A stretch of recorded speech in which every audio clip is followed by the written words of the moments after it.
Park Run is something that has been led by Audrey over there, and it's a run at Branch Brook Park.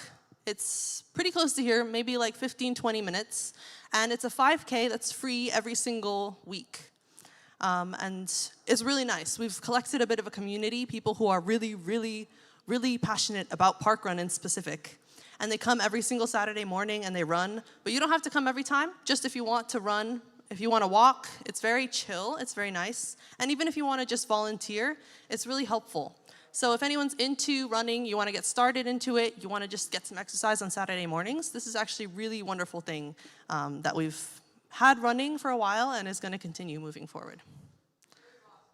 And yes, the cherry blossoms are out right now.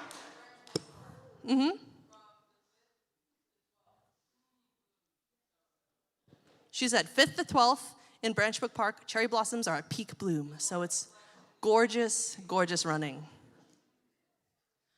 All right, our second announcement. We wanted to share a little bit about our National Ocean Challenge program. As actually, Hannah Lewis is one of the co-directors over there. And our other directors, Mie and Eriton, which probably most of us know pretty well, have sent a little video. So we're going to watch that next as a little promo. What's up, dog? What's up, dog? How you doing? New Joy. Make sure the sound is on. Hey, what's up, home base? Together, ready? What's up, home base? Home base, let's go! We hope you guys have a great home base, and we just wanted to take a minute of your time to interrupt your about to be amazing praise and worship session to share about. You want to get out of the city? You're trying to sell it to them? Holding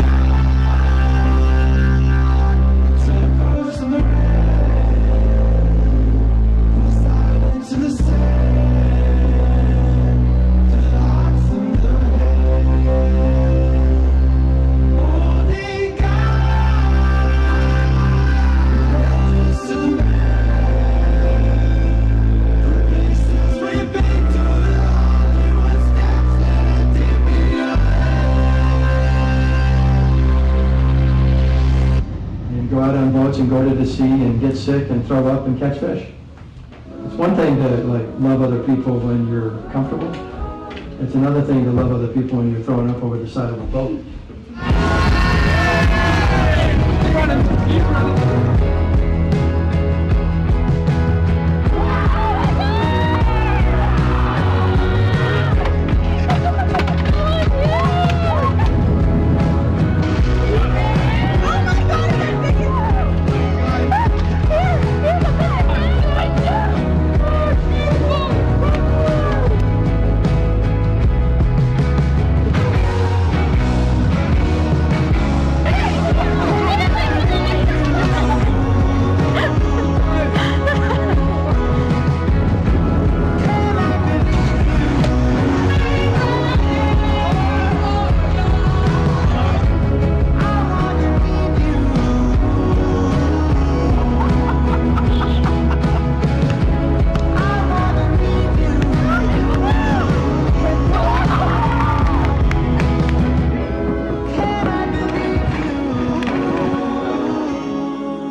Home base, you young adults, I know it can be very difficult to step away from school or work for 3 weeks, but a lot of times we can get so fixated and put our head down in everyday life that we forget to experience what God really wants us to experience in life, and that's nature, and that's community, and that's joy.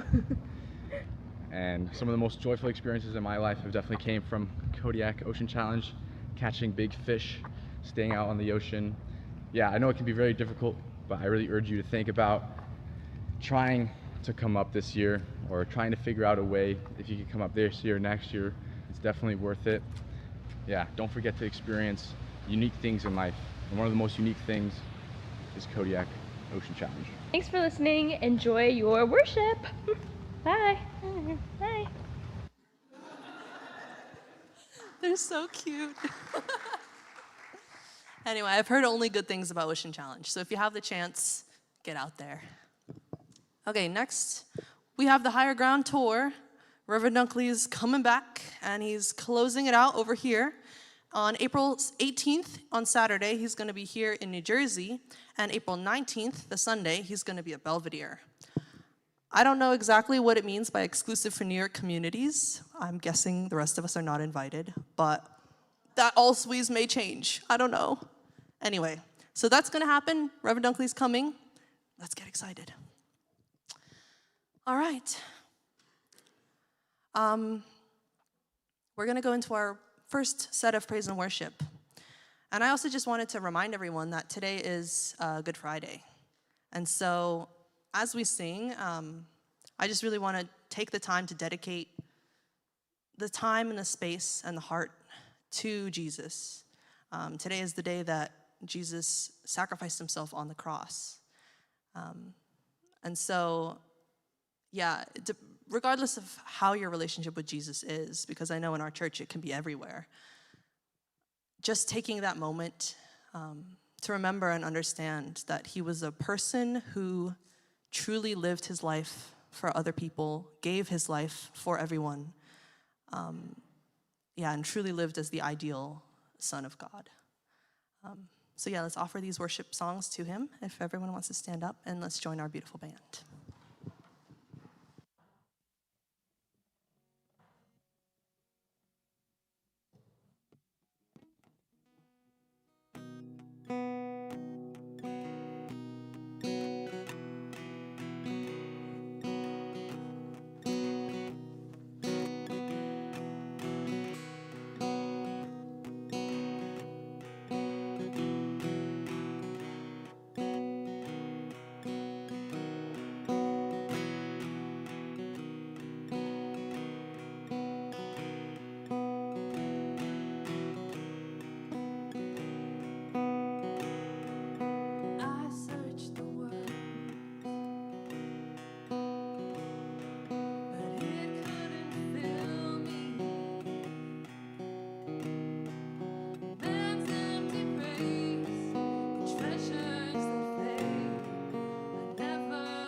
Nothing is better than you. There's nothing better than you. There's nothing better than you. There's nothing, nothing is better than you.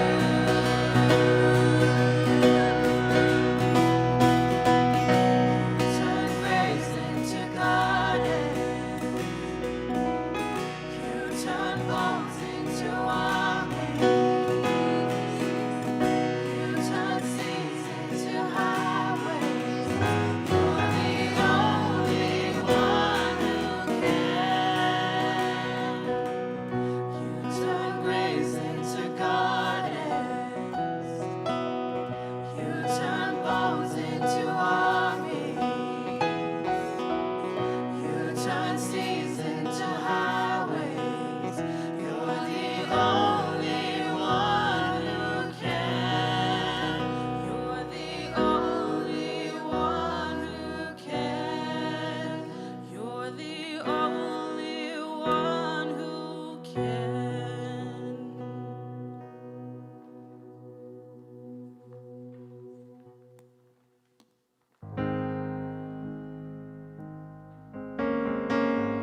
You can take a seat.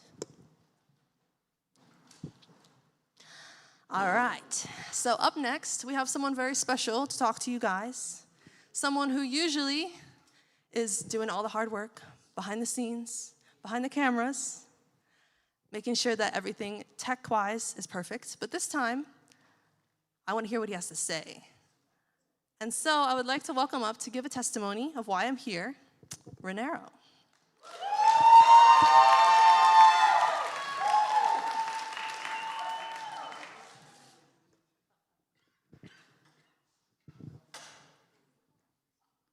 Hello, everyone. My name is Renero, and my dream is to become a Pokemon master.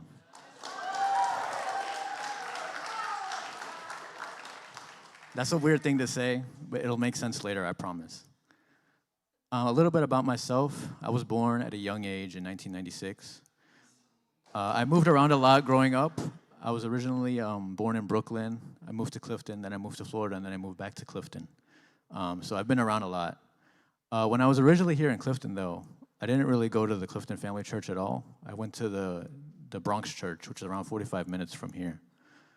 So, and then when I moved to Florida, I went to the Miami Church, which was also around 45 minutes from where I lived. So I didn't really hang out with a lot of BCs growing up. That didn't stop me from making friends, though. When I was in middle school, I learned that making people laugh was a good way to get attention. And if I was lucky, some of those people would actually want to talk to me. So that's how I was able to make a small group of friends by the time I finished middle school. Then when I got to high school, though, things changed a little bit. When I started high school, it was fine. I had my group of friends that I went to school with. I went to the same high school as them. But then we had to move to a different town, so I went to a different high school. And there, I didn't really know anybody. But in the past, making jokes usually worked, and that always was a good way to make friends. So I did that in my new school. Before, during, or after class, I would try to talk to them. I would try to make jokes and try to make friends with them. But it didn't work that time. And it never worked that whole year. Every time I tried to make a joke, it either landed flat on its face, and I got a side eye, or I got a weird look. And eventually, I just got ignored. So then, I just kind of learned what it felt like to be truly lonely. I remember that was when I learned how it feels to be alone while being surrounded by people. And that was a difficult thing for me to learn. I remember watching the other kids at school, eating lunch. They would all be having fun, telling jokes, playing games, but I would be just alone, eating by myself, quietly in the corner. I remember at one point I even wished that somebody would come over to me and make fun of me for eating by myself, because at least then somebody would acknowledge that I existed. But that never happened. Anyways, then I moved back to Clifton. And that was when I was 2011, I was a sophomore in high school, and I was not happy about it, because I went from having no friends in a place I wasn't familiar with to having no friends in a place that I wasn't familiar with. So I was dreading another year of solitude, complete solitude again. But it was during that time that I was introduced to Go. And I'd never been part of a youth group growing up, so when I joined Go, I was not really looking forward to it, and I honestly might not have ever shown up at all, but my mom pressured me to coming to try to make friends, and honestly, I'm very glad that she did. When I first came to Go, my small group leaders were Raymond Burns and Jimmy Coyne, so shout out to them if they're watching the stream. I remember one of the first activities we did was an icebreaker. And we sat outside in a circle where the benches are right there. They're right there. And I was honestly not looking forward to it. I was very nervous because everyone in my group seemed like they knew each other. They seemed like they were already friends with each other, and I was just this outsider that was showing up. I thought about just giving a boring intro because, I went through a whole year in high school of just trying to make jokes and having them land flat on their face. But since they were joking around with each other, I decided to take the chance and make another joke with them. So it was my turn, and Raymond turned to me and said, "Could you give us your name and one of your goals in life?" So I said, "My name is Renero, and my dream is to become a Pokemon master." And it worked, and they laughed, and I don't think I'll ever forget how that felt. I became friends with them, and I'm still friends with them to this day, and some of them are even in this room right now. But I'm glad that I was able to get past my fears, and open up myself to this community of BCs that really growing up I never really had. I never was really involved with. And I'm glad I did that because it's like I gained a group of brothers that day. So afterwards, I graduated high school in 2014. Then I went to NJIT to major in mechanical engineering despite never taking a class in physics. For reference, that's like majoring in culinary arts but never learning how to boil water. It's very difficult, and it was very difficult to the point, not to the point where like, oh, you know, physics class is kind of hard. It was more like, oh, my advisor called me into a meeting and asked if I wanted to switch majors.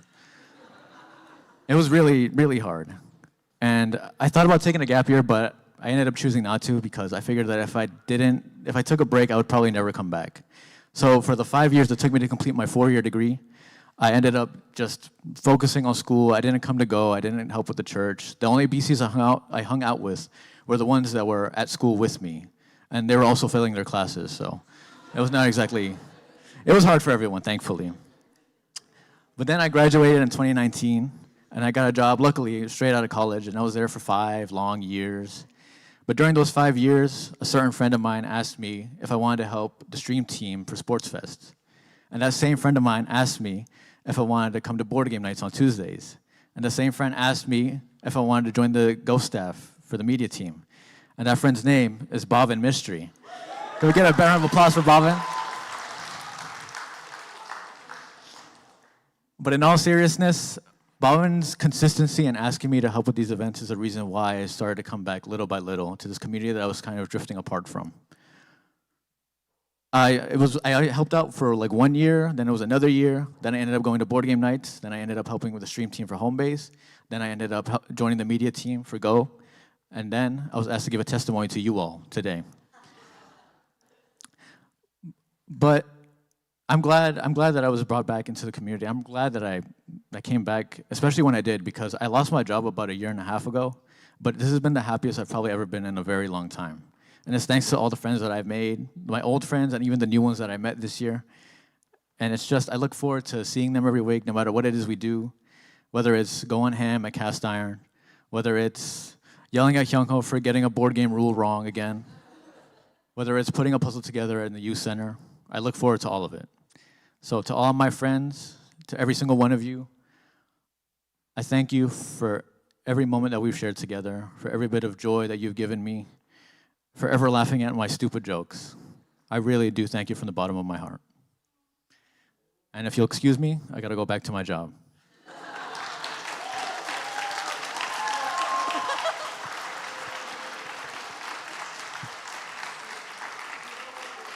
Oh my God. This is why I love these testimonies. I've never heard this man speak in front of people in my life. I feel like we gotta get him up here more often. That was insane. That was so good. You're such an amazing speaker. Wow. Yeah, and it makes me so happy just to hear how much impact our community makes for every person when they come up here, right? Yeah, so thank you, Renera. That was really good. That was so good. All right. So up next, the main talk of Homebase. When I first was planning out this kind of semester of Homebase and what I was hoping to share with people through the talks, the thing that came up in our minds was, how do you live a life of faith in the real world? Not just when you go to church, but when you live your everyday life, when you're doing your job, when you're doing all sorts of things. And so we were choosing and asking people to share in that kind of context. Like, how do they really live their life of faith? And one of the main people that I really, really have been wanting to ask to talk is here today. He asked me not to hype him up too much, but if you know, you know. So I would like to welcome up Uncle Tolik, who has been a wonderful mentor for so many of us as a staff of GPA for so many years. And I hope you all enjoy his talk today. Hello. Hey. Hi. Wow, what a great speaker. You want to do this? Because I think you can do it. Anyway, they gave me the papers. I don't know what I'm going to say, but I'm just kidding.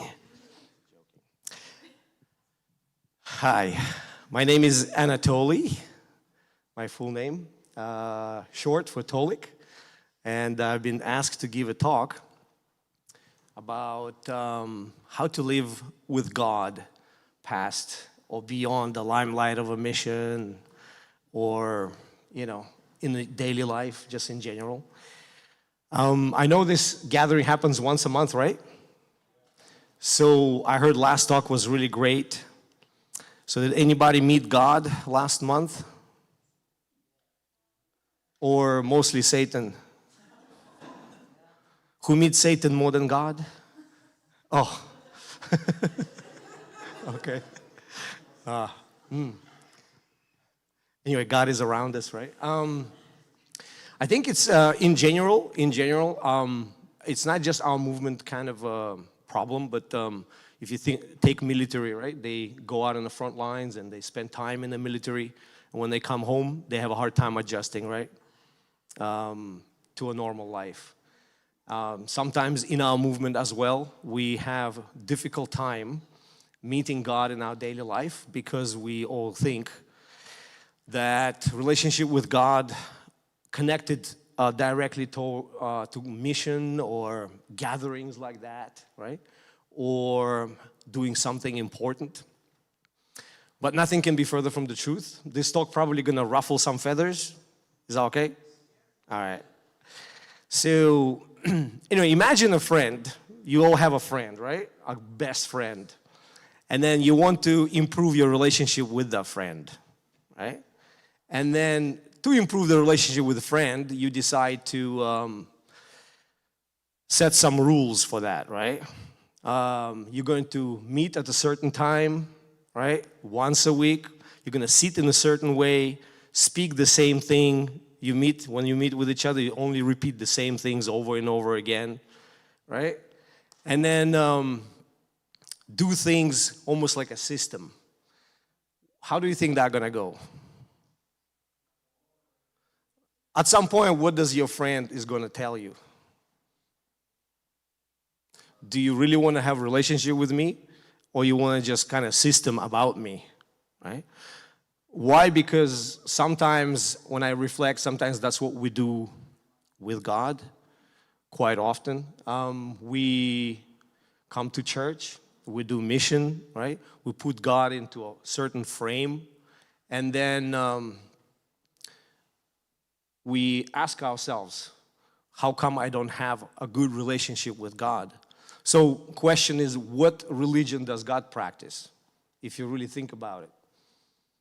If God be a person, if he comes down today, what do you think what religion would he choose? Any answers? Christianity? Islam? No religion? Why? Yeah? Yeah?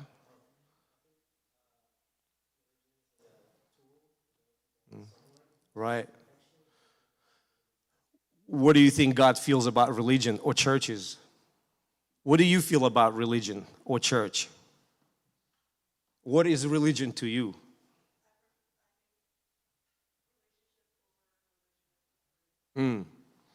That's right. When you think about church or religion, what do you think?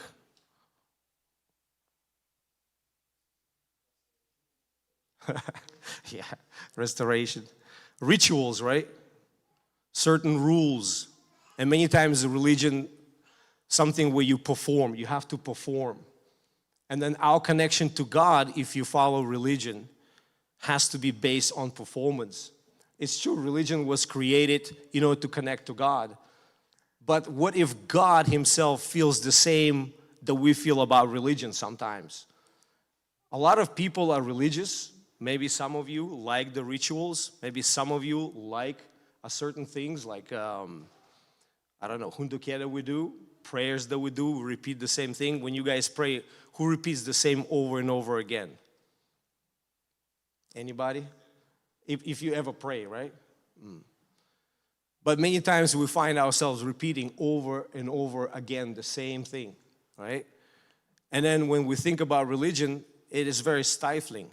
For some people, religion is a way to connect to God. For most people, it's very not easy. It's a difficult thing to do because most people seek genuine relationships with God.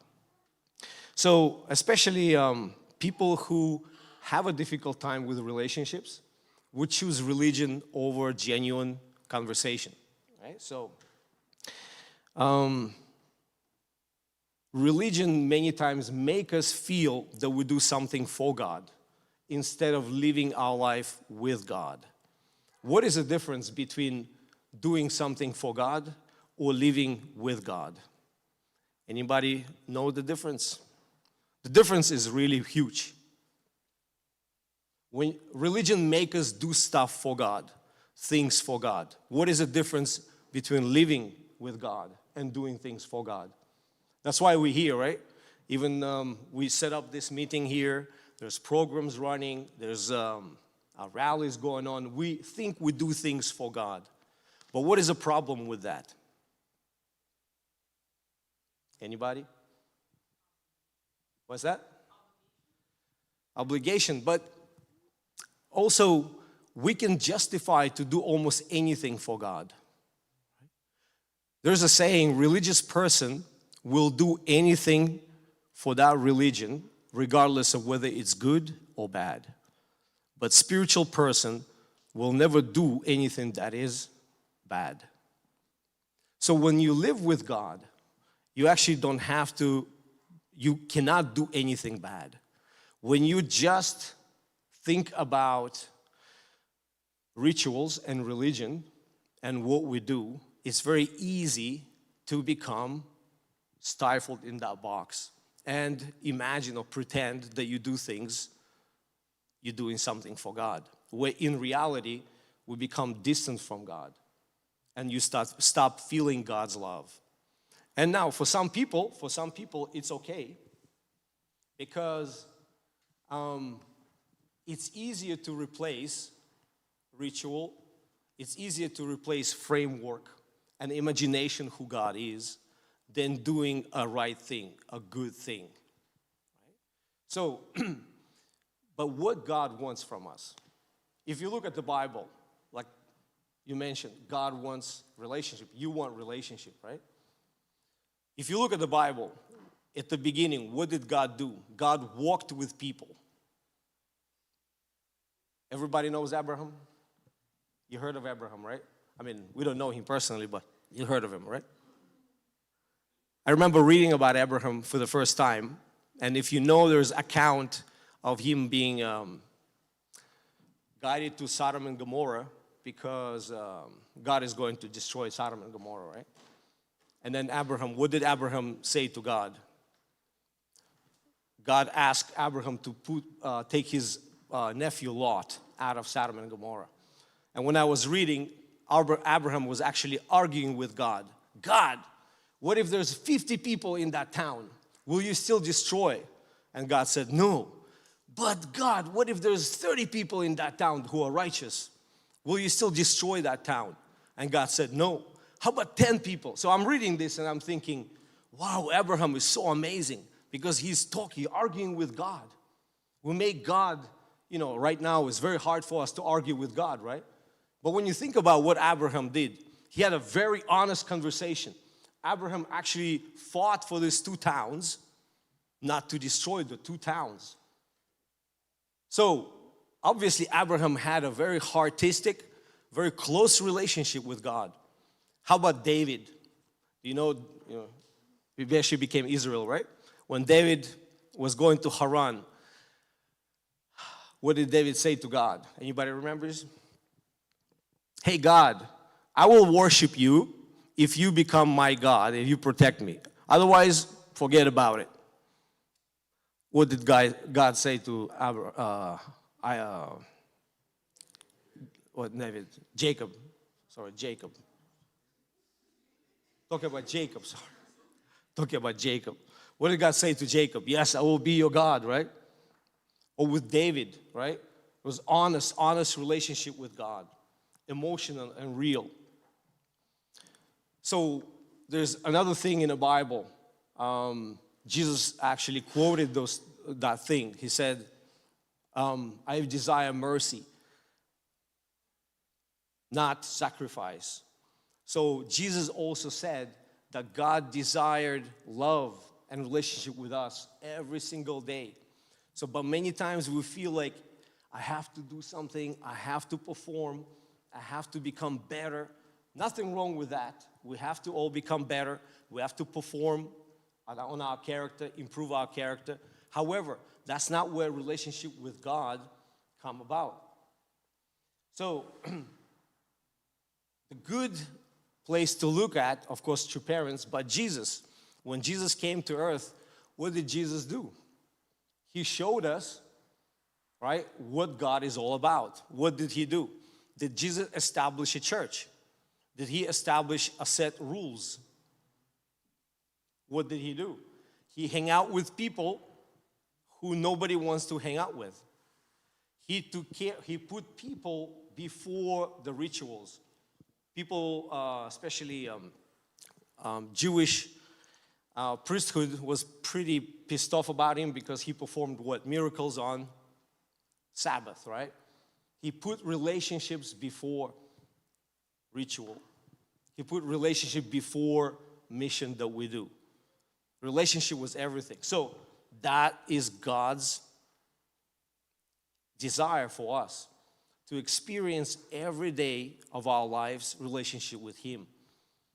Like we gather here, we experience God through friendship, like he shared, right? Experience amazing friendships. But our friendships can become much greater, much deeper and bigger if we can experience God, personal relationship with God on daily basis. So,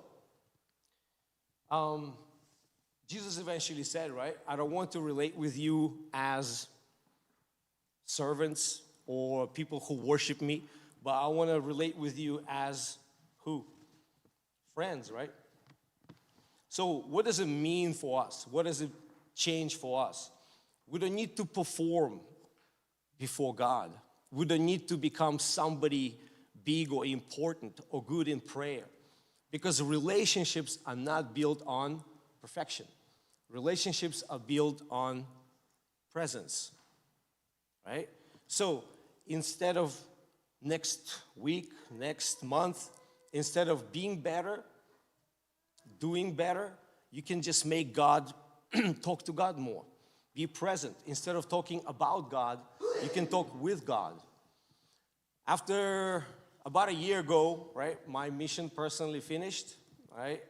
And then I thought I was never really attached to it. I thought it's okay, I can just move on with my life, right, and whatever. But for some reason, even for me, not even for me, but even for me, it was a little bit difficult.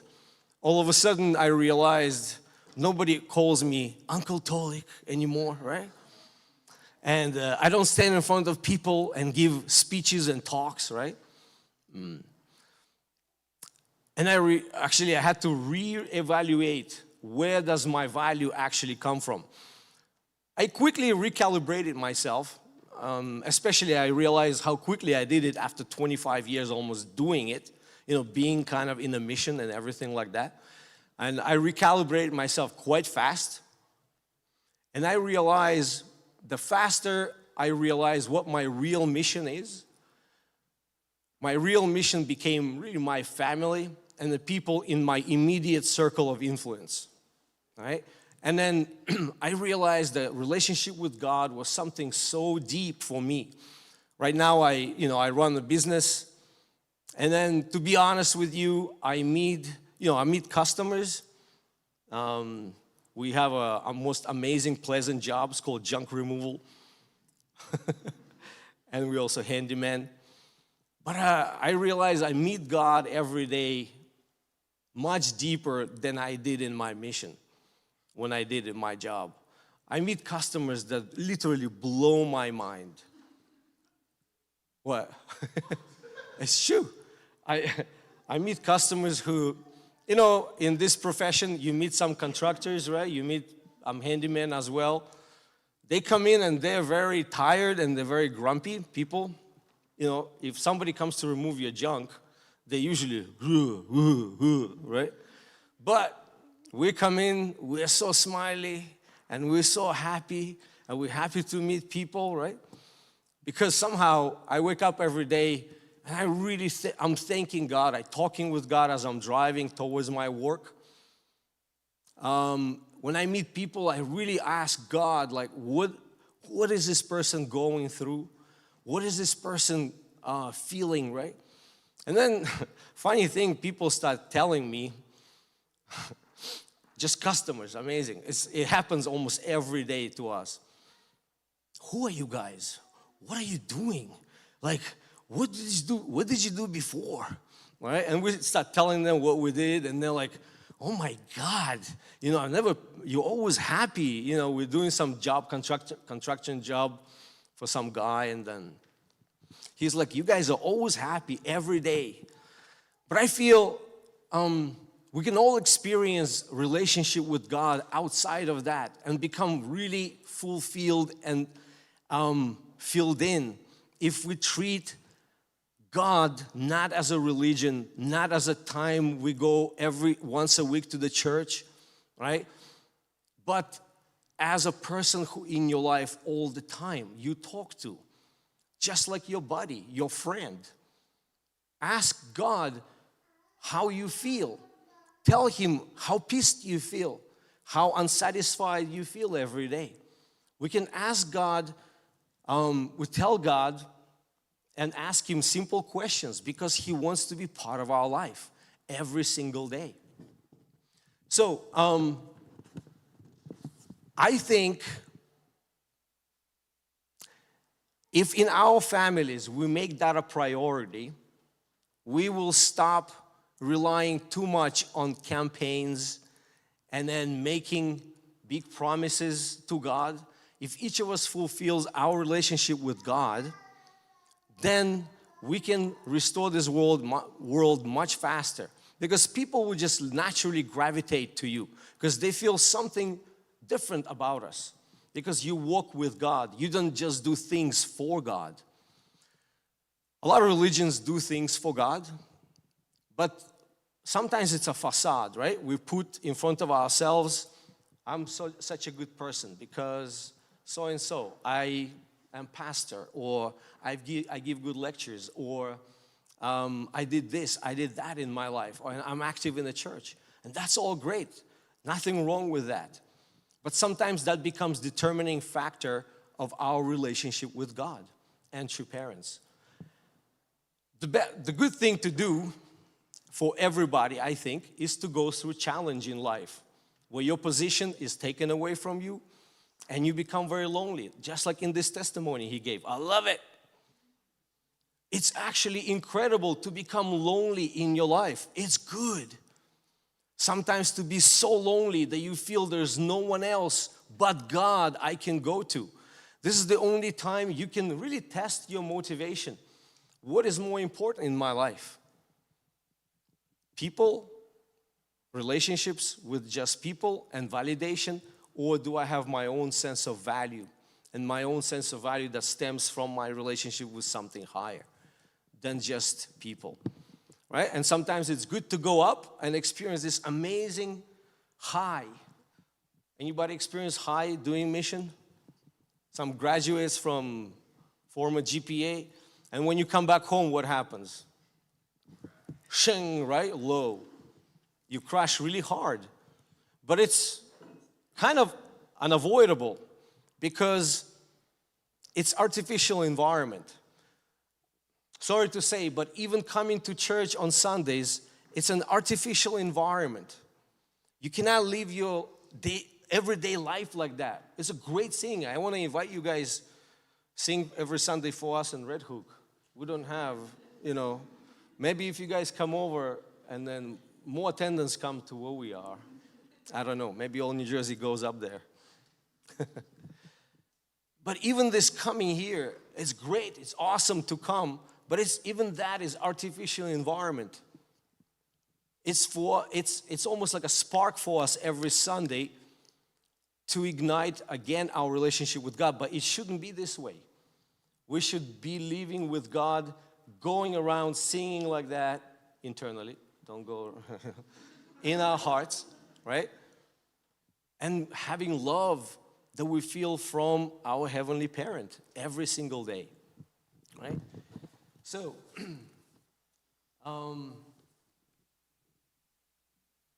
we don't need to think about that someday my relationship with God improve. Someday I'll become like that. Actually, it's right now. Every time we postpone something further out, it never happens, right? What is the most precious commodity in our life? What's that? Time. Somebody said time. That's right. You can spend more money. You can make more money, right? You can even come to church many times. But your time, you can never make more time. We can never make another hour. If somebody asks you, borrow me some money, you can. But borrow me one day. You're going to think, right? Can I get that day back? Is that quality day? Right? But if we think deeply, how many times I spend my life thinking about God instead of talking with God? How many times I'm thinking about anger or frustration instead of being grateful and share that with God? Right? So there's nothing complicated, actually, to live a life with God. It just takes awareness and understanding that God never meant to create religion, ever. When Adam and Eve were born and created, at what time do you think God would commission Adam to write divine principle? At what age? Or Bible, or Quran, or something else? Kind of ridiculous, right? Would not exist, ever exist. We don't need that. We put God somewhere really up there, and that's why it's so difficult for us to have a relationship with Him. But God desires the amazing conversation with every single one of us. But more importantly than that, God desires that we include Him in every single decision making, in every single thought that we do. We don't need to be alone. We don't need to be lonely. When you understand that, you're never lonely.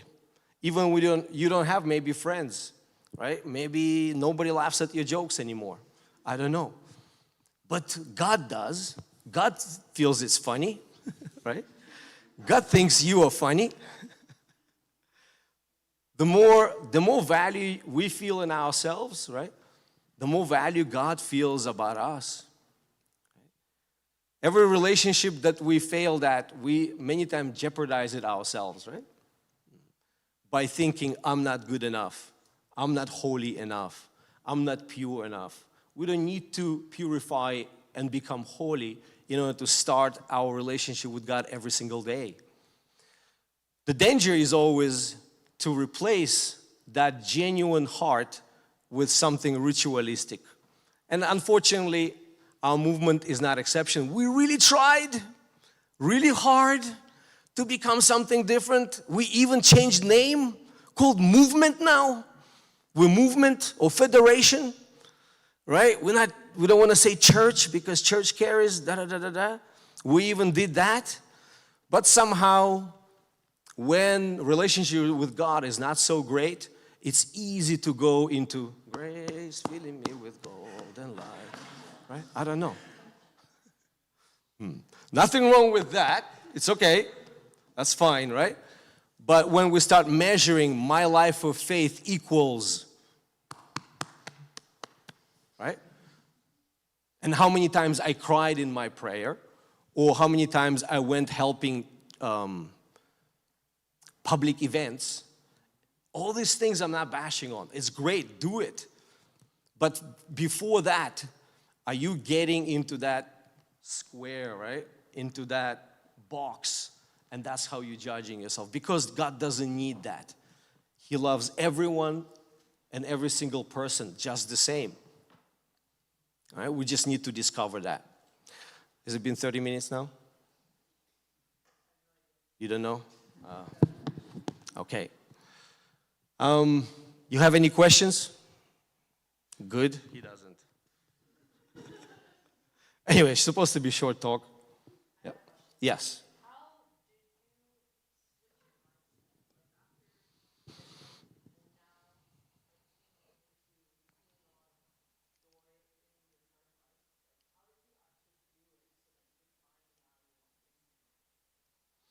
Anyway, it's conscientious decision of letting go, right? Okay, so I didn't switch right away. I struggled a lot. Like, I really realized, it's maybe depressing, I really realized nobody, okay, so we worry a lot about what other people think about us, right? Correct or not? But trust me, nobody thinks about you. Nobody cares about you, but several people. Those are your mom, your dad, if you have a husband or wife, and your kids. That's it. Maybe grandma, your grandma, right? Like, she doesn't think about her so much. She doesn't even know who it is, right? Like, I don't think about Eva almost ever. I'm sorry. Like, I don't.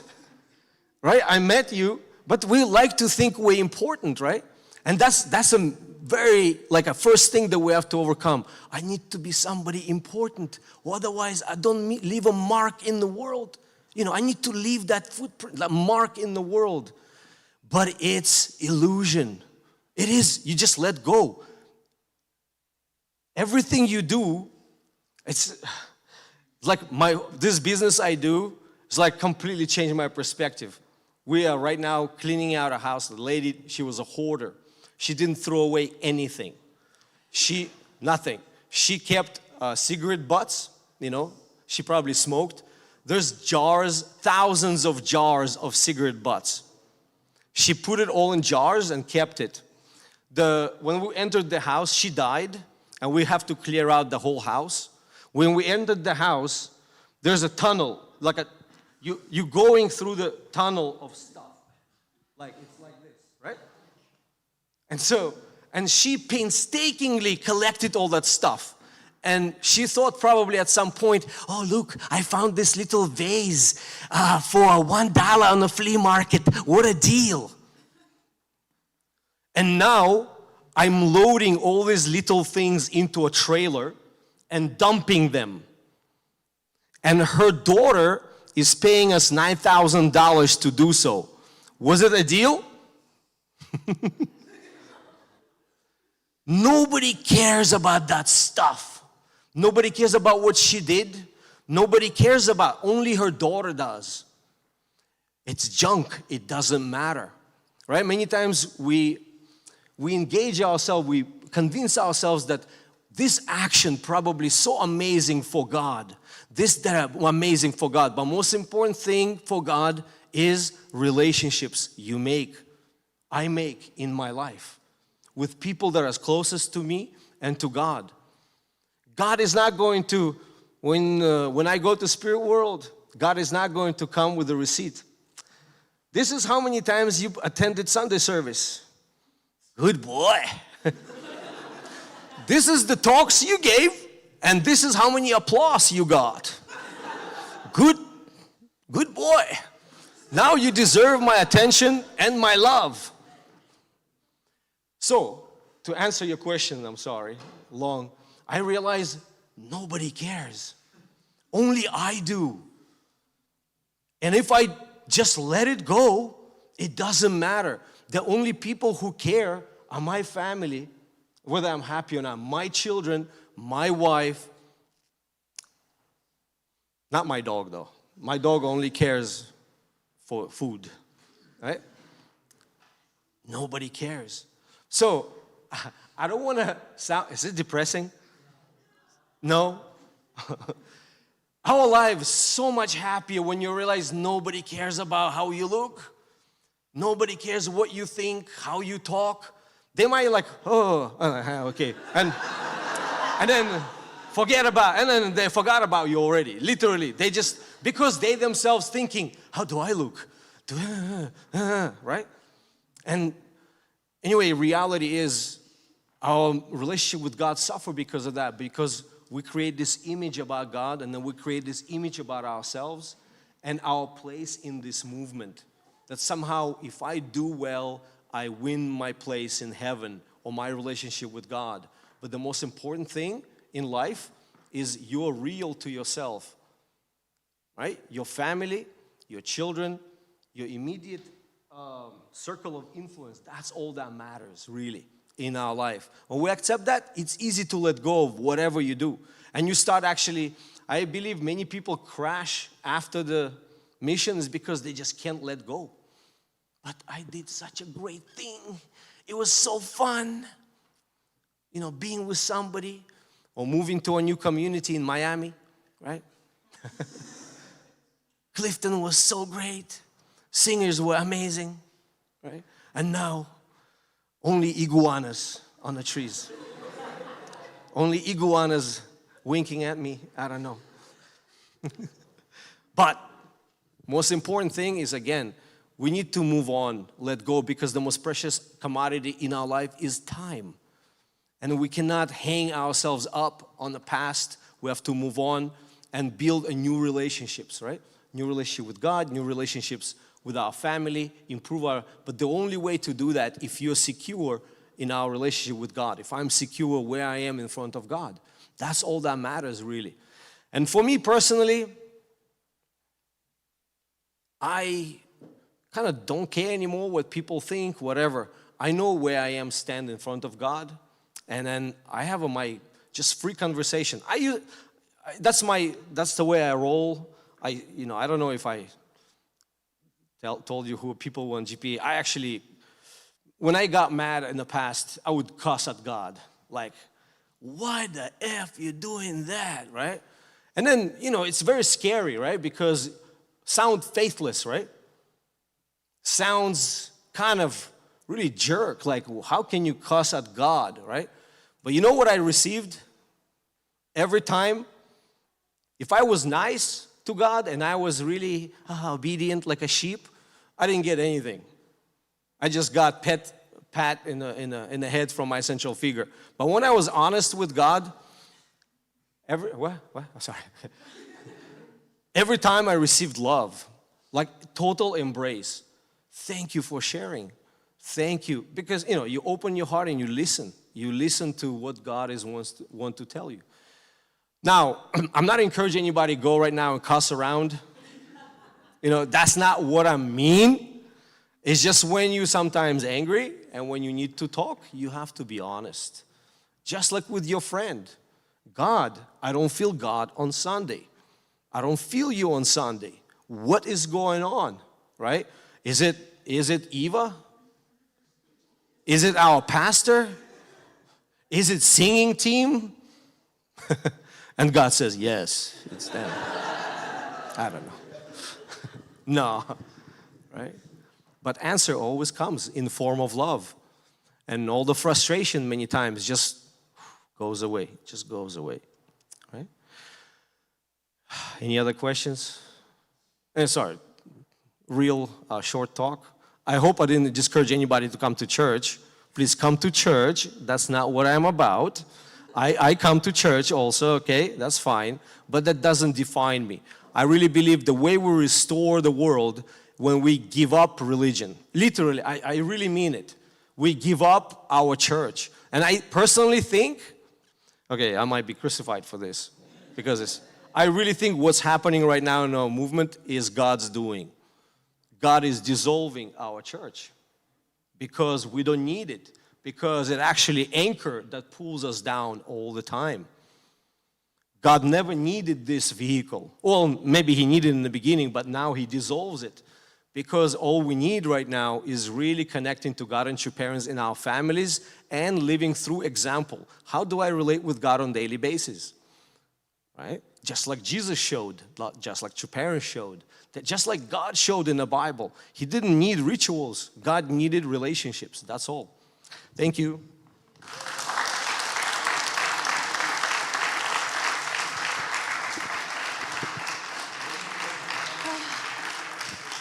I think I'm left feeling the same way after every one of Uncle Tolik's talks.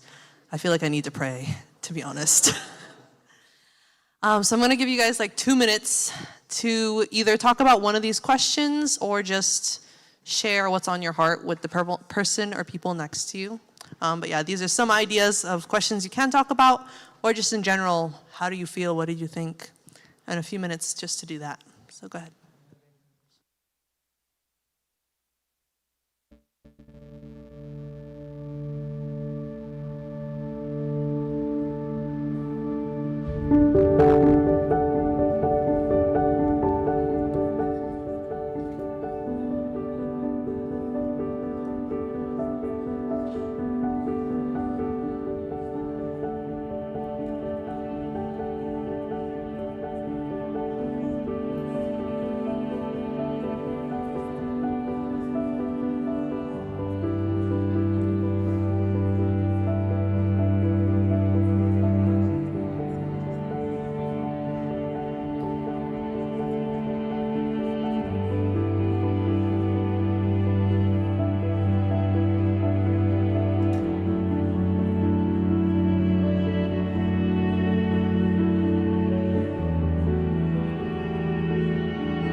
All right, thank you, everybody. Thank you for sharing.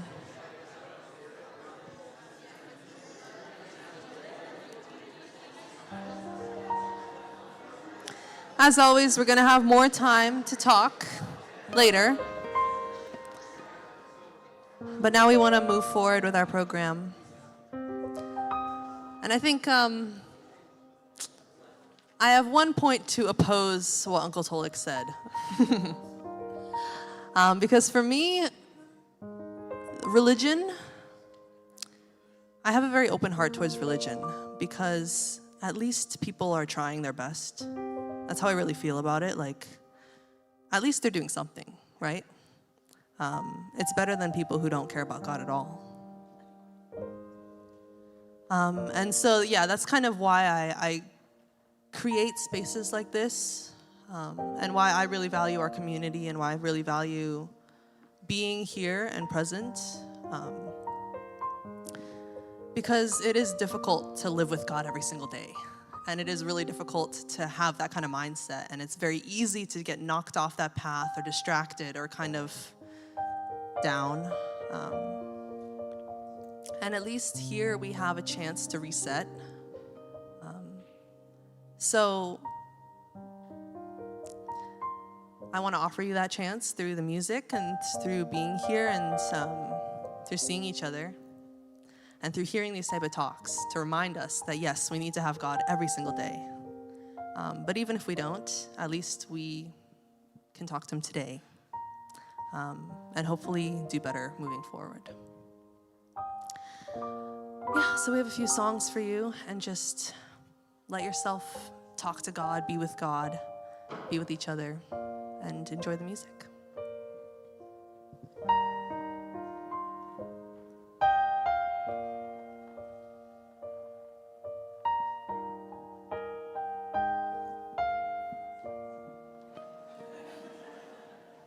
I see the King of Glory coming under clouds with fire. The whole earth shakes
Open up my eyes to the things unseen.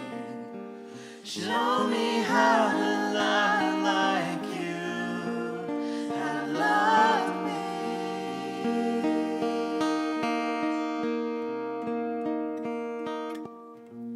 Break my heart for what breaks yours.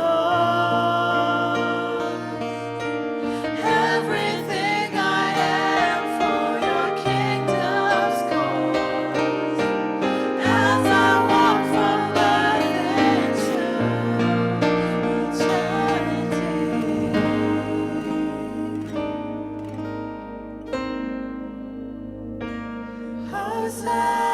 Hosanna, Hosanna, Hosanna in the highest. Hosanna, Hosanna, Hosanna in the highest. Hosanna, Hosanna, Hosanna in the highest. Hosanna, Hosanna, Hosanna in the highest. Hosanna in the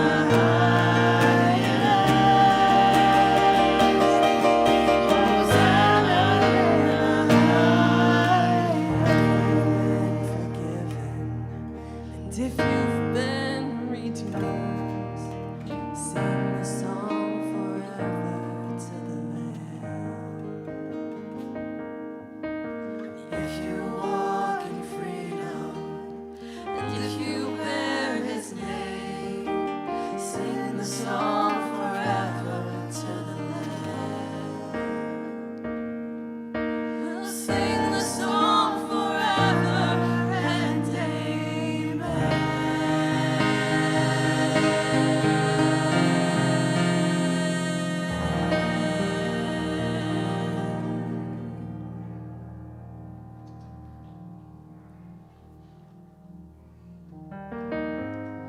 Now we wanted to give everyone a little bit of time to talk to God. So for a few minutes, we're just going to have music playing. And this is kind of a time where you are free. You can think and reflect. You can pray. You can stand there and absorb. But whatever it is, let it be yours and your personal relationship with God.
what the Lord can do?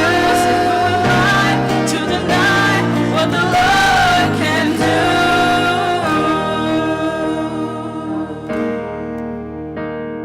'Cause God is more than able.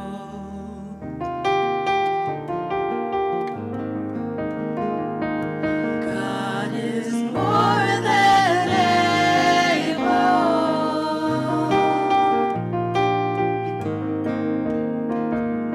God is more than able.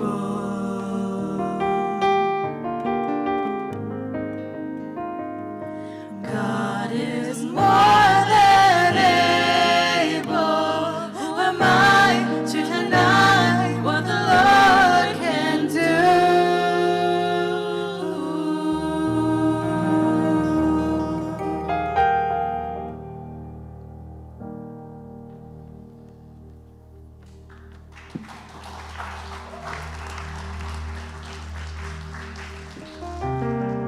All right, thank you guys. That's all we have for you today. I hope you enjoyed. I hope you're inspired. I hope that this month you can walk with God, not just think about God. So if you guys go downstairs, there's boba and time to talk and time to spend time with each other. So please enjoy the rest of your evening. Thank you guys all for coming to Home Base.